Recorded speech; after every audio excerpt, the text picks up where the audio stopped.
Around the 412. We are part of the DK Pittsburgh Sports Podcast Network. I am Tyler. With me, as always, is Smitty. Friendly reminder before we jump into the show. We've got our own channel now on Apple, Spotify, wherever you're listening to this. So go give us a follow, give us a rating. It really helps us out a lot. Subscribe wherever you're listening to this podcast. And our Christmas fundraiser has dropped a few weeks ago. Rocking Around the 412 on GoFundMe. It's the pinned tweet on our Twitter. You can also go to GoFundMe.com. Check out our mission. You just type in Rocking Around the 412 in the search bar. It should pop right up. Go check it out. We get to help out a lot of kids this Christmas. But yeah, just get those out of the way. Now we can jump into the show. What am I here for? Man, that was less than a minute, and you covered pretty much everything that we got to. All right, we'll see you guys next week. No. Listen, hey, this is a big week. We're fired up here, not for the reason that we're going to start out talking about, though, because let's start with the Pittsburgh Penguins. Only one thing to talk about here. Kasperi Kapanen's back. We kind of figured that was going to be the case. Even Ron Hextall said like they expect to get a deal done to be able to avoid arbitration and everything. Now, here's the problem with this. I would have taken Kasperi Kapanen back at a lower cap hit, and like you adjust expectations, you realize he's a bottom six player. He actually can be used in a penalty killing role, but they really didn't use him like that. He's probably better defensively than people realize, but he's not going to shoot 33% again and be the guy that we saw, when he first came over in the trade and had kind of his breakout year. But here's the problem is they bring him back at the exact same number, $3.2 million on a 2-year deal. That's per year, $3.2 million. So you kind of leave yourself no space here now. And we still, I think that we both agree that we still think there very well could be another defenseman on the move, and because they need to do something still with this middle six, bottom six, if you want to say, but really to me the middle six, because like who's the Jason Zucker insurance? We know he's not playing 82 games. So the first question I have about this Kapanen signing is not only is it the same like number that it was on his previous contract, but are you telling me that is the contract that you're going to avoid arbitration for? Like he was going to get more than that in arbitration? I have a really hard time believing that. And I just don't get why it's not a raise, but in a way I feel like it's kind of like a raise because it's a lot more than I expected he would be getting. And so it's like equal value. How does he deserve that? But yeah, interesting to see how he's going to be used. I thought he was going to be signed for a lot less money, which is why I was more okay with him being in that third line right winger role. And maybe he flourishes under it, like no pressure of having to be a top six guy, but still the $3.2 million value. Don't love that.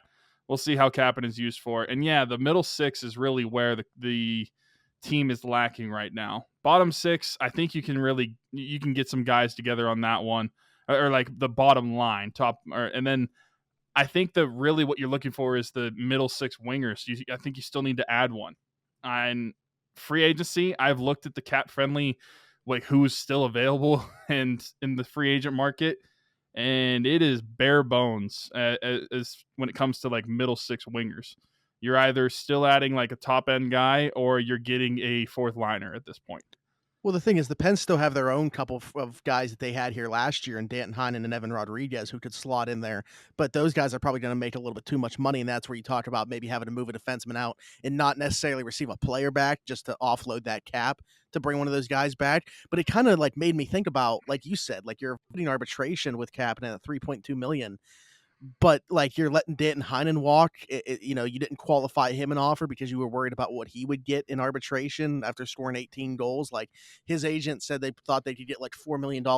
Heck, for $4 million, I would take Danton Heinen over $3.2 million for Kapanen. And on that note, I would have taken Nino Niederreiter at $4 million as well. I saw that same day he got $4 million, and I'm like, man. What are we doing here with Kasperi Kapanen? They're banking on the potential, but I'm telling you what. You're not going to see this guy shoot 33% again like that. The 1 year where he looked like a top six player was the year that he shot 33%. If you're banking on that happening year in and year out to get that type of production, I'm sorry, you're not going to see it. So I look at this team right now, and what do we do we think that that's where he's slotted in? Is that third line as right wing, or like do we see maybe Raquel play on the left wing with Kasperi Kapanen on the right wing, and it's Zucker that drops down? Which one of those two ways would you lean? I would prefer that Zucker just play on the top six. I think he has the higher upside out of the two players to at least drive play a little bit more than Kapanen does. I just don't think that Kapanen has that skill set. I think he kind of relies on someone else to drive the play on his line. And I feel like Zucker is going to be more well suited, even though it would be perfect if we could get somebody to replace Zucker on that second line at the left wing and have him be the third line left wing and keep Kapanen on that third line as well. But how unrealistic that sounds, I still would prefer Zucker just play with Malkin and Raquel. I just think he provides more in the term of play driving than Kapanen does being up there. Unless it changes, unless something you visually see changes, because we always talk about like the eye test in hockey, and that's an easy way of like, does the player pass the eye test? I mean, not only does Kapanen not pass the underlying numbers, he doesn't pass the eye test as well. Until I see him go up the boards on that right side and not pull up and look for a pass and just drive to the net or take a shot or whatever, do something offensively, I'm not going to want him anywhere near that top six, especially like with Malkin himself. I just don't want him together. But yeah, to close out, I knew we were going to talk about some middle six wingers, so I actually brought up 3 trade ideas for middle six wingers. And as unrealistic as they sound, just because the Penguins are kind of in a cap crunch. And so I looked at some teams that, one, had a winger on a decent contract that could be a decent player on that middle six wing. And I looked at their defensive core, and I looked at how many defensemen they have on NHL contracts, and I looked at how much money they have tied up on their defense.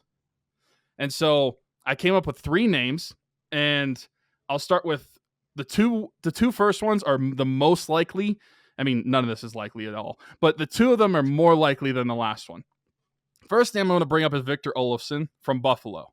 So he has 2 years left on his contract. He makes $4.75 million. And Buffalo currently has 7 defensemen on NHL contracts at $15.6 million total. And so to me, and they also have a lot of cap room in general. And so they can take on cap in a trade, and we could bring back Victor Olofsson. So say because we looking at the trade market, if we're going to add somebody in a trade, you're still probably going to get one of those defensemen out of the room. And at this point, to me, it's either Brian Dumoulin or POJ, whichever one it's going to be. And I think it's those ones, because I feel like if it was going to be Marcus Pettersson, you wouldn't have made the Mike Matheson trade. And I feel like it makes more sense to me that Brian Dumoulin is probably the one to go, or POJ is the one to go. So, and due to age, I just want to say real quick, due to age, I think that it would probably be POJ before Dumoulin, but then, you're not offsetting much cap there. Right.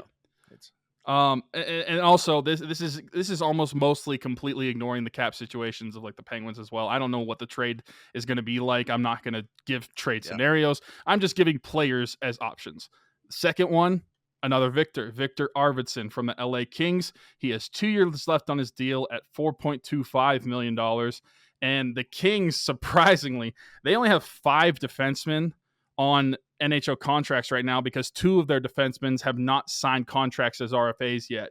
And they only have $6.3 million tied up in defensemen. I think the largest contract on there is $3 million. So if there's going to be a team that could take on a defensive contract and has the cap to do so, LA Kings are definitely a viable option. Victor Arvidsson could fit into a second line wing role. Last one, most unrealistic one in my opinion, because not only are the Penguins in a cap crunch, but Vancouver is as well. And no, it's not JT Miller, it's Connor Garland. So Connor Garland is on a 4-year, or he has 4 years left at $4.95 million. And Vancouver has 6 defensive contracts, but it's at $24 million because they've got the Quinn Hughes contract holding it up, and they signed Oliver Ekman-Larsson as well. They've got those 2 contracts really taking up like $15 million of that space. And so as much as I love Connor Garland as a player, that's like the most unrealistic one. But those are just who I was like looking through teams, looking at their defensive core, looking at their cap situation, just trying to give me some ideas of like who could the Penguins at least give a trade for. moving forward, because like I said, the free agent market, there's not a lot there. You could bring back one of the two Penguins that were here last year in Evan Rodriguez and Danton Heinen, but I just figured I'd look at trades, look at everything possible. We still have a lot of offseason left. There's like a month and a half left until training camp. So there's a lot of time for something to happen, but that is definitely where the Penguins need to make the most like space is in that second, third line area on the wing. What a segue. We're about to talk about training camp when we come back, but let us know in the comments what you guys think about those trade scenarios. First and foremost, are they possible at all, and which one you prefer as well? When we come back on Around the 412, we're going to talk about Steelers training camp opening up this week. The players reported yesterday when you guys are listening and watching to this, and we're really excited about that. Always one of the best weeks for Steelers fans. So when we come back on Around the 412, we're going to talk about that. Get back.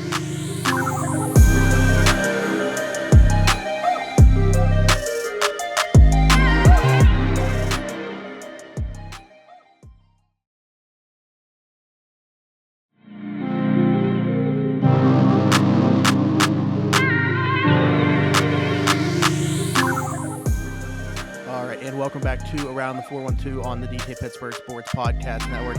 I'm Smitty. That is Tyler. Like I said, man, this is an exciting week. It's like a reset almost. Like you have the off season and it feels like it's so many more months than it actually is. And you're just looking forward to training camp. And then it gets here and it's just nonstop football. We're always going to have something to talk about. For better or worse, there's going to be headlines from now until the end of football season. Let's start with a minor transaction here. The Steelers making a little bit of a shuffle with the running back room, signing Jeremy McNichols and getting rid of Trey Edmonds. Now, I mean, McNichols could definitely come in here and compete for an RB2 spot just based off what there is currently in that room. We've been talking about this for a while. He's more of a receiving back. So to me, I'm looking at this as like, this is bad news for an Anthony McFarland, who really hasn't been able to prove himself because he can't get on the field. For Benny Snell, I don't know that it really is. Like if you're talking about like an actual running back to give Najee Harris some breathers, to me that's still Benny Snell. I think Jeremy McNichols could take on more of a receiving role and get him some breathers that way. But like actually between the tackles running, Benny Snell is right now still their second option. So I still don't love that about the running back room. Yeah, it's not great still. I mean, they lose Trey Edmonds, bring in what's his name? I don't even remember Jeremy McNichols. Yeah, former Buccaneer, Titan. I don't know if he spent time anywhere else, but former Boise State Bronco as well. I knew that from when he would play BYU. But yeah, that's how little I really care about this because it doesn't really change much in the grand scheme of things for the Steelers. I couldn't even remember his name. Yeah, I don't really have much to add. Can he do things offensively? Sure, maybe. Is he going to? No, because no one's going to get carries besides Najee. Let's be completely honest with ourselves.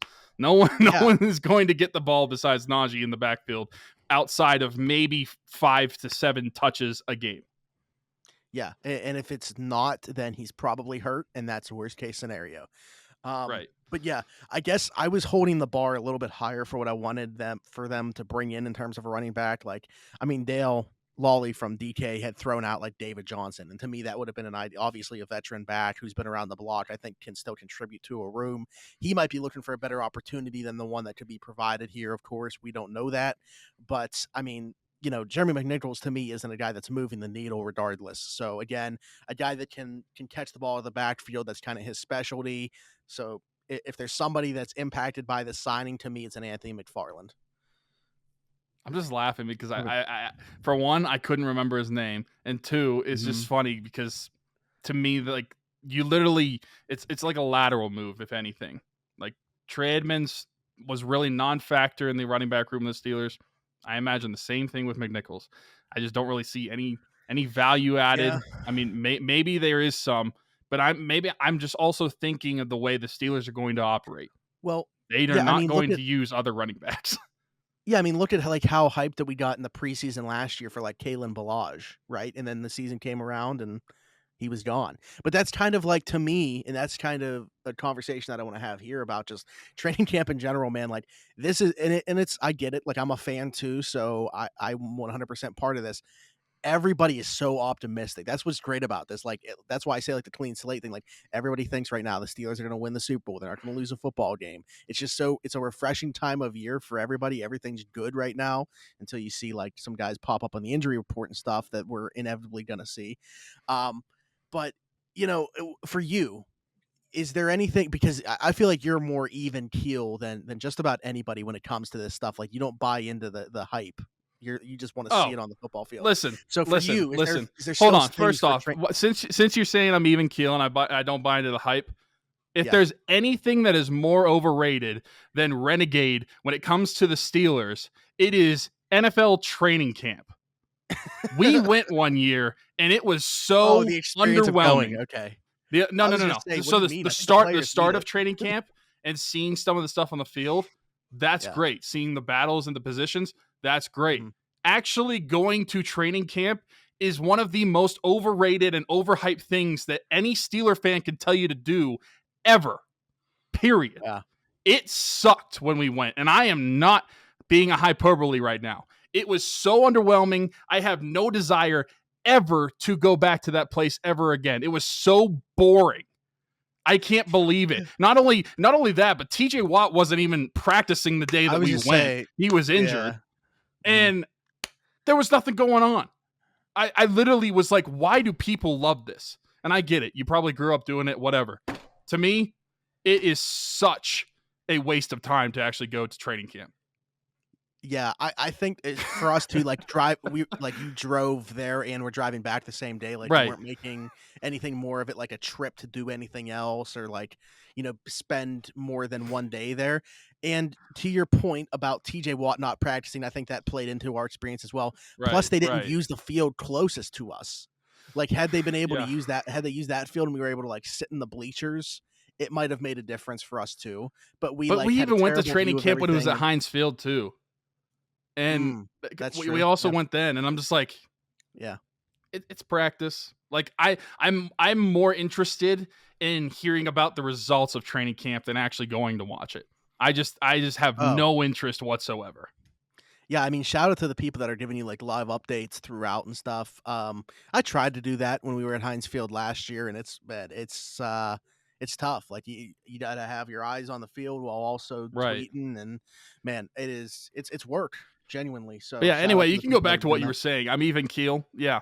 Oh, right. But what I wanted to say is, for somebody like that like just keeps like a steady line and you don't get too high or too low about things going on in training camp, is there still things though that this week you're like already have your mind on, like you're looking forward to, like any position battles, any one guy in particular that you're like looking forward to seeing throughout this process? Devin Bush.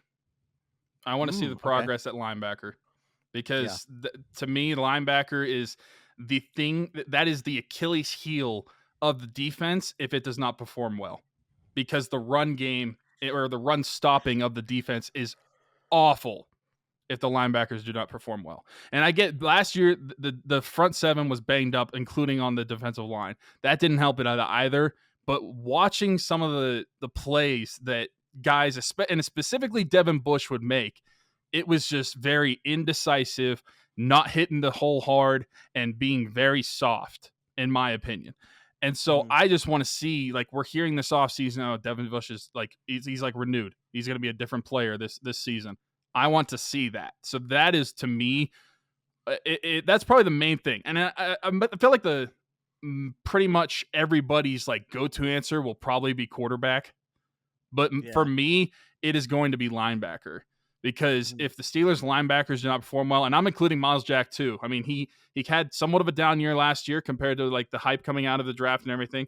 And I feel like he could thrive on the Steelers, but I need to see it. And I want to see what they look like in training camp, full speed, live action. I just want to see the linebackers' improvement overall. Otherwise, my expectations for what this defense could be is going to get lower. Yeah, I mean, we've talked about it before, but you kind of feel like all the pieces are in place for this defense if the middle linebackers bounce back. And you look at the defensive line and where I kind of want to go with this. Granted, I know that he's not going to be able to be a full participant right away. I think Larry Ogunjobi is a huge X factor for this defense. I mean, when Stephon Tuitt retired, I think you and I both were like, man, what, like, we felt like What did they Chris do? Wormley kind of exceeded expectations last year. Like, is he going to do that again? And then, man, like obviously the depth looks the way that it did last year.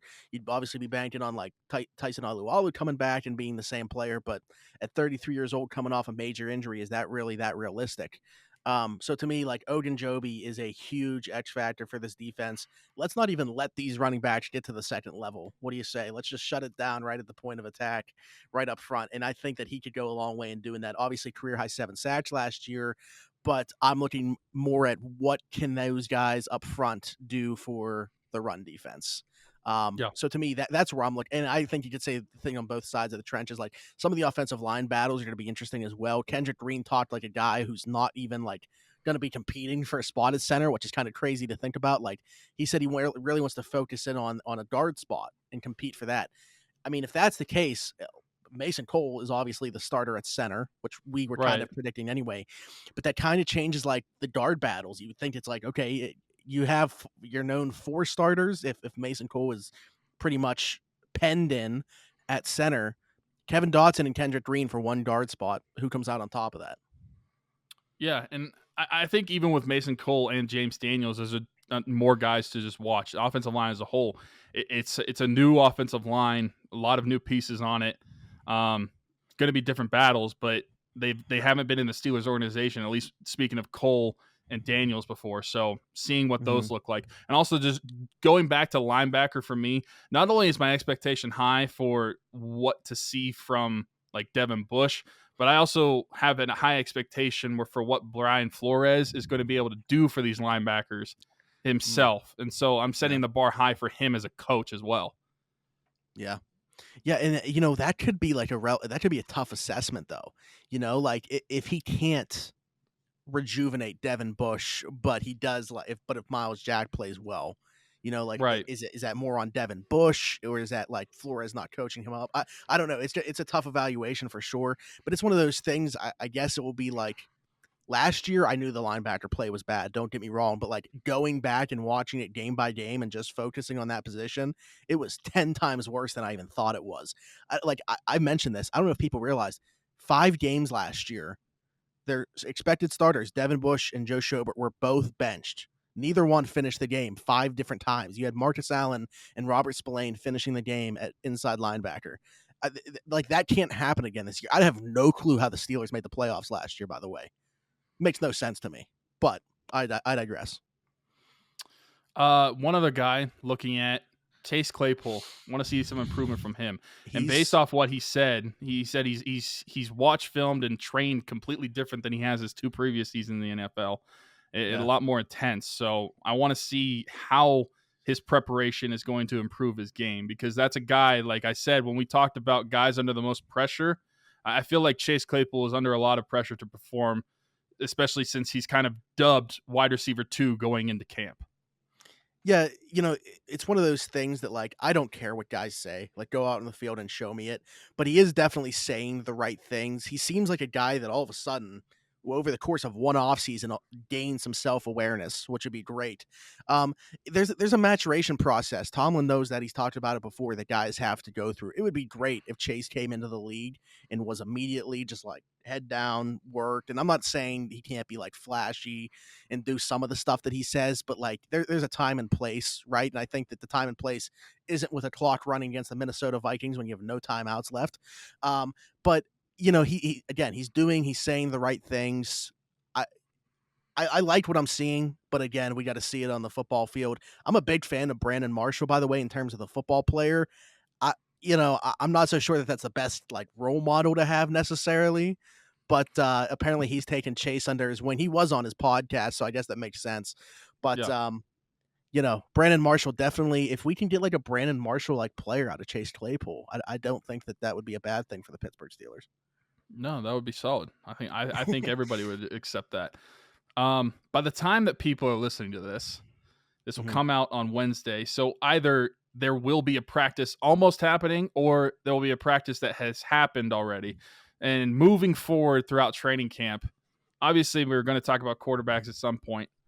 Yeah. How do you think they're going to divvy up the quarterback play during camp in terms of who's working with the first team, second team, how like maybe percentages, like if they're going to work in different quarterbacks with the first team, who gets the different, how do you divvy it up and everything. What do you think is going to work out for the Steelers at the quarterback position during camp? You mean to start, or like by the time To that we're at start, the end of camp? like Yeah. start first week, since this is a podcast for basically the first week of camp.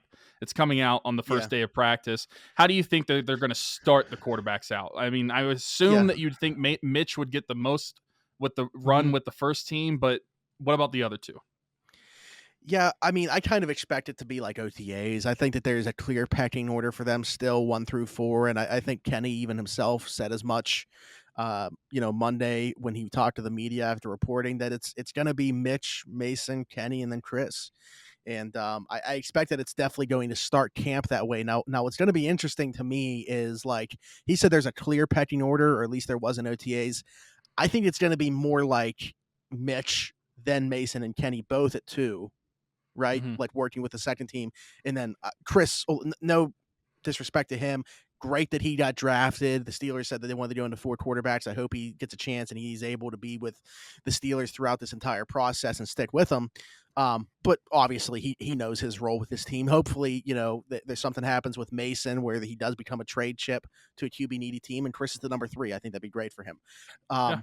But I'm looking at this right now, and nothing has swayed me from my thinking that Mitch Trubisky's going into this year as the starting quarterback, and I think it stays that way throughout, training camp and into the season. So throughout, at least for this first week, I think that it's going to look the exact same as OTAs. I think the guys definitely went away, and Kenny said as much too. Like, he went back to New Jersey, was working out with Pat, and was able to then, while working out, incorporate stuff that he learned about the offense into his workouts.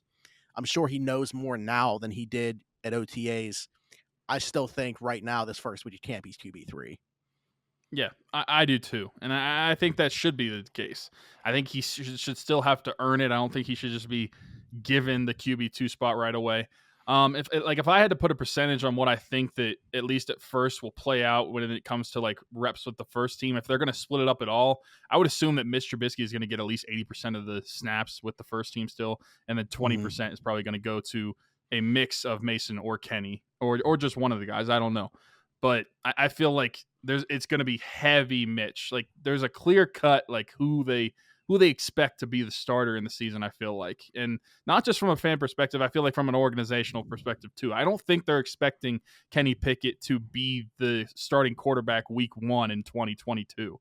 I feel like they're probably expecting that to still be Mitch Trubisky, even though they took Kenny Pickett in the first round. Yeah, and, I think best case scenario is Mitch balls out, this upcoming year. The Steelers are in a great place. Make their decision a very tough one, and we'll see what happens. Maybe you can bring him back the second year. I think he would be guaranteed like somewhere between $10.5 million or something like that would be his cap hit in 2023. Are you kidding me? That if he balls out this year, you know how easily tradable that is.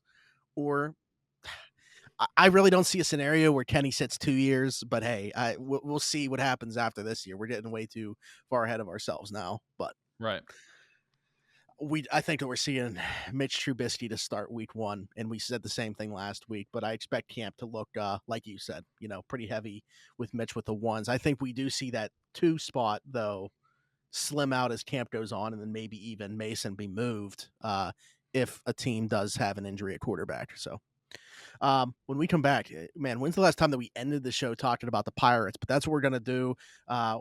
Brian Reynolds back from the IO, of course. And by the time that we're talking to you guys next week, probably going to have a few less players on this MLB roster. Obviously, some guys coming up. That's what we want to have happen. So we're excited to talk about this.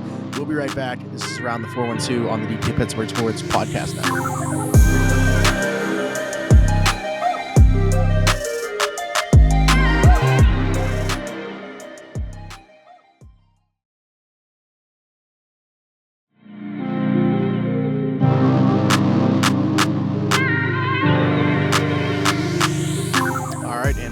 To Around the 412 on the DK Pittsburgh Sports Podcast Network. I'm Smitty. That is Tyler. As mentioned, to wrap up the last segment, Brian Reynolds is back from the IL, which is obviously the biggest possible boost that this garbage lineup could get. You actually have, at least one decent hitter now in it. When you have Brian Hayes slumping the way that he is. Great to see O'Neal Cruz on a 6-game hit streak, though, kind of carrying over from the All-Star break. He's looking more and more comfortable as games go. This is exactly what we thought was going to happen. It's crazy that a talented player is starting to figure it out at the major league level and doesn't need to go back down just because he's struggling a little bit. Yeah, it's crazy how these things work. But what I want to talk to you about basically in this segment, those were two minor things that I wanted to bring up in the grand scheme of things, because the next time that we talk on here next week, the Pirates are going to probably have made a few trades. They are right now showcasing, and if you're watching on YouTube, I put that in air quotes because I'm not sure how many of these guys are actually tradable when they're showcasing. Like, you're not showcasing Josh Van Meter. You're not showcasing Yoshi Tsutsugo. These aren't players that are coveted. But they are, like maybe a Ben Gamel, maybe a Kevin Newman, some of the bullpen pieces they could move out. How different do you expect this team to look by the next time that we're talking? I didn't even bring up the one guy's name because I don't necessarily want them to trade him. Jose Quintana. I said it. All right, I said it. But well, you did name 3 of the guys that I thought could be on the block in Quintana, Gamble, and Newman. What do I expect from the team? I don't know. It's tough because I just don't think a lot of guys hold a lot of value. And Sherrington has, I think, shown, at least for the most part, that he's not just going to give up players for nothing to just get rid of them. He's going to try to win the trades, at least from his perspective. Whether the Pirates fans thinks he wins the trades or not, that's a different story. But from his perspective, I feel like he's going to try to get the most out of the players that he does trade. Now, who do I think is going to actually be traded? I think you'll see at least like 2 to 3 guys traded.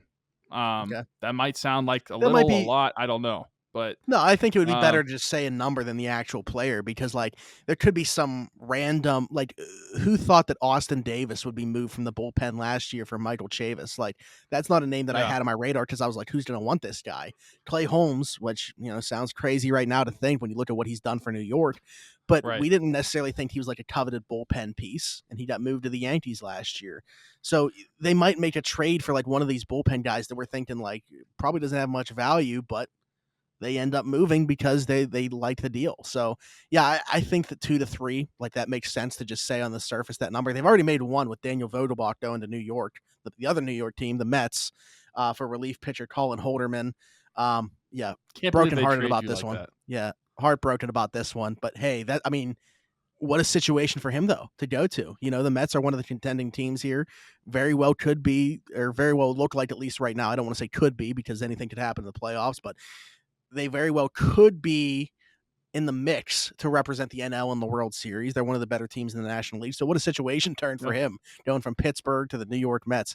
But what's interesting is, like, and we knew it was going to happen, they're going to wait until after the deadline to bring up Holderman because they didn't want to have to make a pitching move just to, for the guy to come back or for them to move a pitcher anyway at the deadline. So he'll stay in AAA until after the deadline and then come up. But this guy's he's having a good year in the majors, and they have 6 years of control now on him. He looks like a solid major league reliever.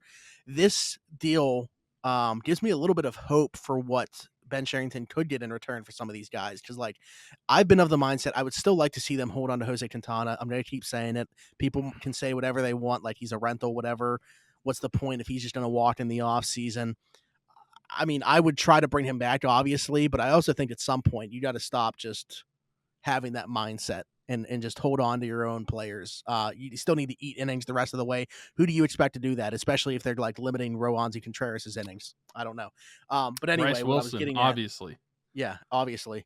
But this deal getting Holderman back from the Mets kind of gives me some hope for what you could get for, like, maybe it makes sense to move Quintana if you can get a really good return for him. Maybe it makes sense to move. I think Gamble makes sense. Ben Gamble. I think he's on an expiring contract, and I think when you look at the performance of some of the players you move on from, if that's what you got for Vogelbach, I think you at least get something similar for Gamble in terms of the production they had on the Pirates and what their value would be. So I think Gamble is, to me, one that really makes sense just because he's on an expiring contract as well. And unless you think that you're going to bring him back in the offseason, you might as well move on from him because what value is going to bring you to get nothing from him?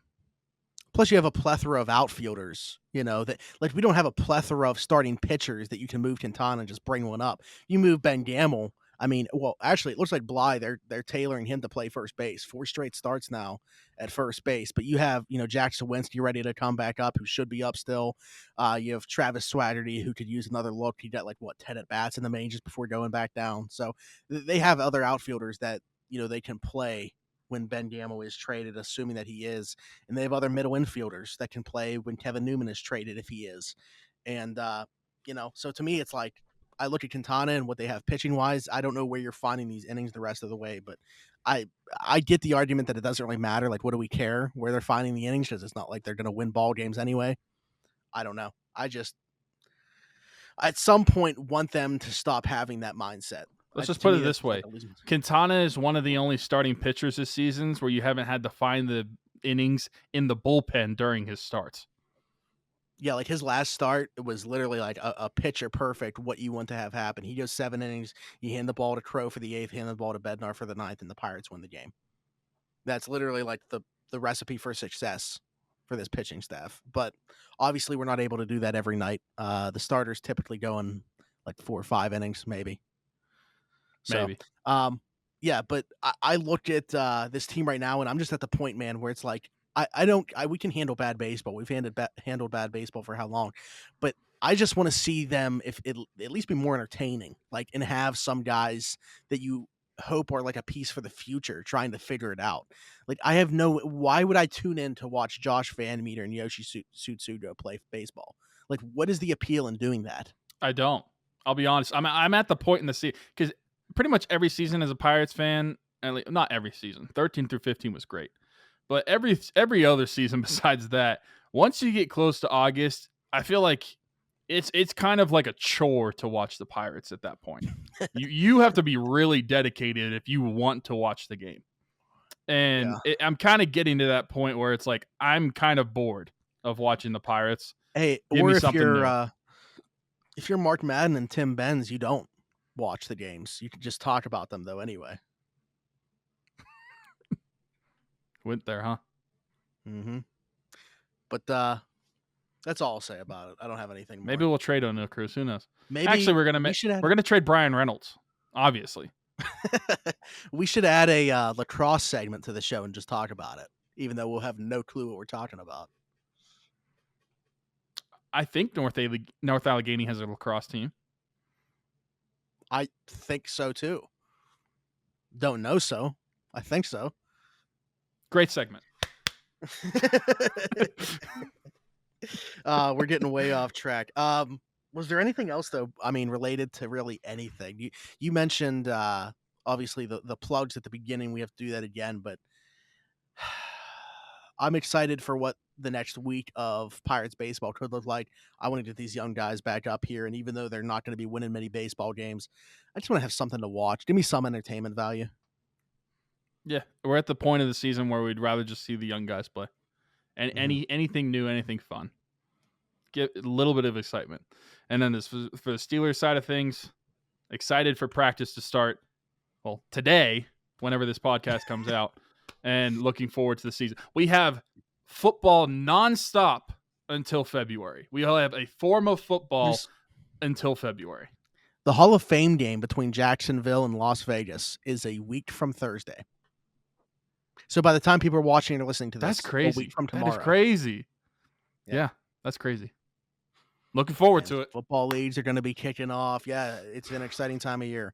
But other than that, I just want to mention again, Tyler mentioned that our pinned tweet on Twitter is to the GoFundMe for Rocking Around the 412, so you can go check that out. If you're not on Twitter, just go to GoFundMe, search Rocking Around the 412, and it will pop up with a mission statement. Once again, a big shout out to Mike, who's already made a very generous donation to the cause and does every single year.